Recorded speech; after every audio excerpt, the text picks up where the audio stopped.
Hello बच्चों, नमस्कार। मैं अमृता गुप्ता आपके अपने चैनल अमृता मैम क्लासेस पर आपका स्वागत करती हूँ।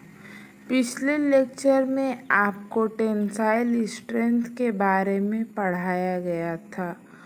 उसी में आगे कंटिन्यू करते हुए हम आपको एक ग्राफ के माध्यम से स्ट्रेंथ, फॉर्मेबिलिटी, रिजिडिटी और टफनेस को समझाने का प्रयास करेंगे। आप ये जो ग्राफ देख रहे हैं स्ट्रेस और स्ट्रेन के बीच में, तो इनके जो स्ट्रेस और स्ट्रेन के बीच का जो एरिया होता है उसको हम टफनेस बोलते हैं। उसके बाद जो इलास्टिक लिमिट का जो कर्व होता है उसके अंडर के एरिया को टफनेस और उसके अपर पोर्शन को हम रिजिडिटी बोलते हैं।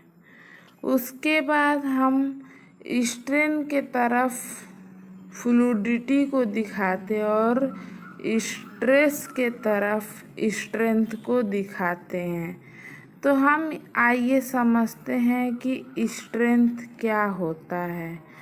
स्ट्रेंथ किसी भी एक्सटर्नल स्ट्रेस को रजिस्ट करने की कैपेसिटी को स्ट्रेंथ कहते हैं। किसी भी मटेरियल के एक्सटर्नल स्ट्रेस को रजिस्ट करने की कैपेसिटी को स्ट्रेस कहते हैं। उसके बाद आपको हम बताते हैं स्टीफनेस क्या होता है। स्टीफनेस कुछ नहीं होता है, यह एक जो भी हमारे मटेरियल के अंदर डिफॉर्मेशन होता है उसका मेजरमेंट ही स्टीफनेस कहलाता है। उसके बाद हार्डनेस क्या होता है। किसी भी मटेरियल के डिफॉर्मेशन, जो भी कंप्रेसिव लोड कंसंट्रेटेड होता है, जो डिफॉर्मेशन उसके अंदर होता है उस डिफॉर्मेशन का जो रेजिस्टेंस होता है मेजरमेंट, उसको हम हार्डनेस कहते हैं। टफनेस क्या होता है। टफनेस जो हमारा एरिया अंडर द कर्व होता है स्ट्रेस और स्ट्रेन के बीच में, उसको हम टफनेस कहते हैं। या दूसरे शब्दों में हम कहें तो जब भी किसी मटेरियल पर हम इम्पैक्ट लोड लगाते हैं तो उस मटेरियल के अंदर हमें एनर्जी स्टोर हो जाता है और उस एनर्जी की जो मेजरमेंट की कैपेसिटी है उसको हम टफनेस कहते हैं। इसी चैप्टर्स को आगे कंटिन्यू करते हुए हम आपको चलते हैं अगले स्लाइड पर। तो यहाँ पे हम डिफरेंट टेस्ट मेथड का यूज़ करते हैं, जैसे tensile strength of plastic material में अगर स्ट्रेंथ और रिजिडिटी को डिटरमाइन करना है तो सबसे पहले हम DN ISO 527 के द्वारा हम वेरीफाई करेंगे। उसके बाद हम टेंसाइल स्ट्रेंथ का जो रिज़ल्ट होगा, जो वैल्यू होगा ऑब्जर्वेशन के दौरान, किस किस मटेरियल के बिहेवियर पर वो डिपेंड करता है, ये सब हम आगे एक ग्राफ के माध्यम से आपको कंक्लूड करेंगे। तो यहाँ पे आप स्क्रीन पे देख रहे हैं कि यहाँ एक ग्राफ बनाया गया है, जो ग्राफ स्ट्रेस और स्ट्रेन के बीच ड्रा किया गया है। इस ग्राफ में जो येलो कर्व है वो सॉफ्ट और इलास्टिक मटेरियल को दिखा रहा है और इसमें जो ब्लू कर्व है वो टफ और हार्ड प्लास्टिक को दिखा रहा है। और जो हमारा रेड नहीं पिंक कलर है वो हमारा ब्रिटल प्लास्टिक मटेरियल को शो कर रहा है। आप यहाँ पे देख रहे होंगे कि जो स्ट्रेन डायग्राम है यहाँ पे sigma B elongation under ultra high tension दिखाया गया है और सिग्मा आर का मतलब इलांगेशन एट ब्रेक है, सिग्मा एस का मतलब इलांगेशन एट यील्ड है। इसी तरह वाई एक्सिस पर आपको दिखाया गया है सिग्मा बी जिसका मतलब high ultra tension, sigma are tensile strength eight break और sigma S tensile strength eight yield है। जब हम इस पॉइंट को लेके स्ट्रेस और स्ट्रेन में हम ग्राफ खींचते हैं तो विभिन्न मटेरियल के लिए हमें भिन्न भिन्न ग्राफ प्राप्त होता है। जो हमारा ब्रिटल मटेरियल होता है वो थोड़ा सा ही फोर्स लगाने पर फेल हो जाता है।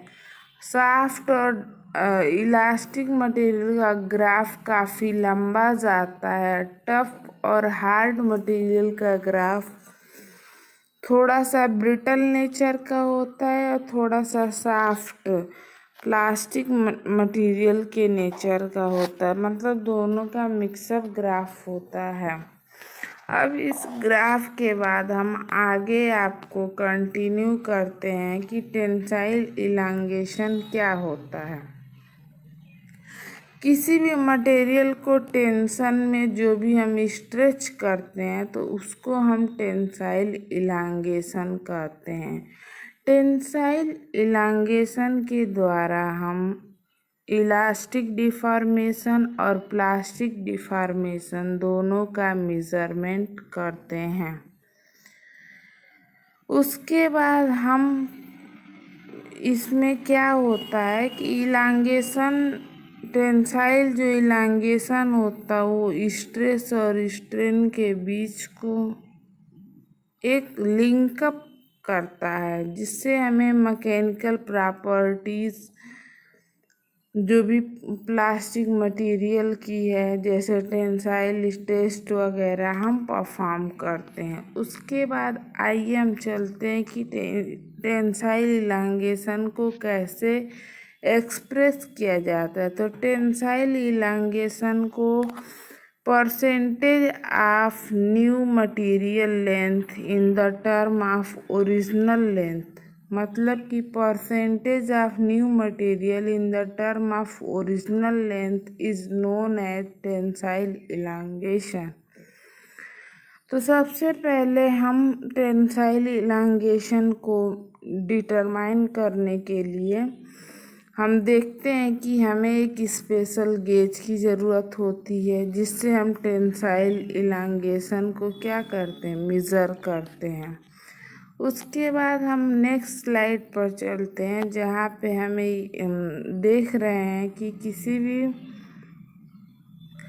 टेंसाइल इलांगेशन किसी मटेरियल की एक प्रॉपर्टी होती है जिसमें किसी मटेरियल की एक प्रॉपर्टी होती है जिसमें टेंसाइल इलांगेशन सबसे ज़्यादा सॉफ्ट और डक्टाइल मटेरियल का होता है। टेंसाइल स्ट्रेंथ किसी भी हार्ड और ब्रिटल मटेरियल का लगभग 0 के बराबर होता है। टेंसाइल इलांगेशन किसी भी हार्ड और ब्रिटल मटेरियल का लगभग 0 के बराबर होता है।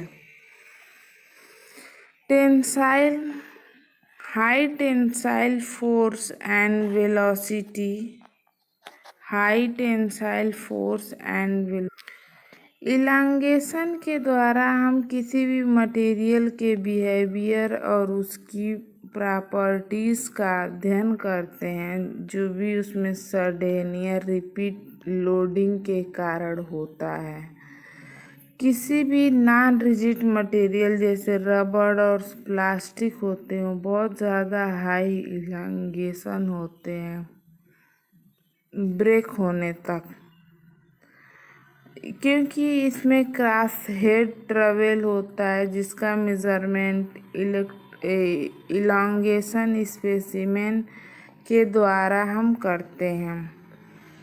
इलांगेशन स्पेसिमेन के द्वारा हम करते हैं। जो इसमें स्पेसिमेन होता है वह डॉग बोन या डंबल शेप का होता है। जो इसमें स्पेसिमेन होता है वो डॉग बोन या डंबल शेप का होता है। आपका डंबल शेप का मतलब कि हमारा जो क्रॉस सेक्शन होता है बीच में रिड्यूस क्रॉस सेक्शन होता है और जिसको हम गेज लेंथ बोलते हैं, और जो ग्रिपिंग के लिए होता है वो थोड़ा सा ज़्यादा होता है।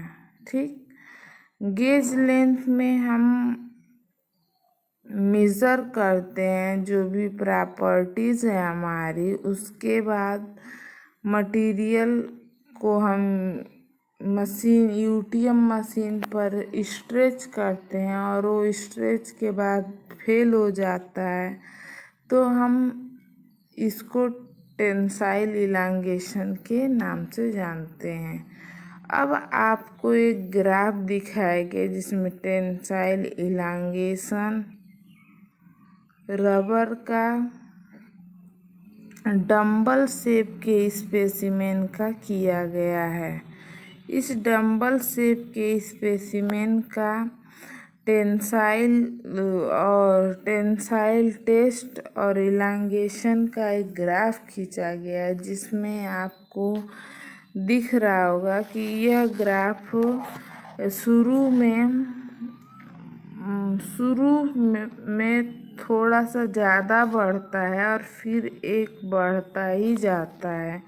मतलब इसमें अगर ग्राफ खींचा जाए परसेंटेज ऑफ गेज लेंथ के बीच में और स्ट्रेस के बीच में, जो आपका स्ट्रेस है वो मेगा पास्कल में है, तो आपको ऐसा ग्राफ प्राप्त होता है हमारे रबर मटेरियल का।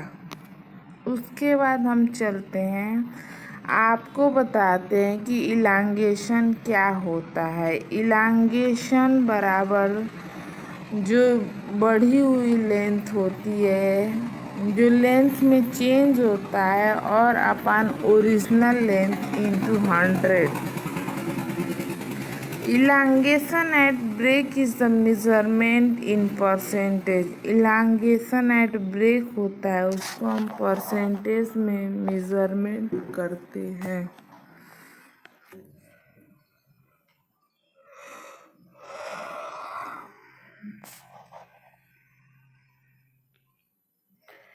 स्ट्रेक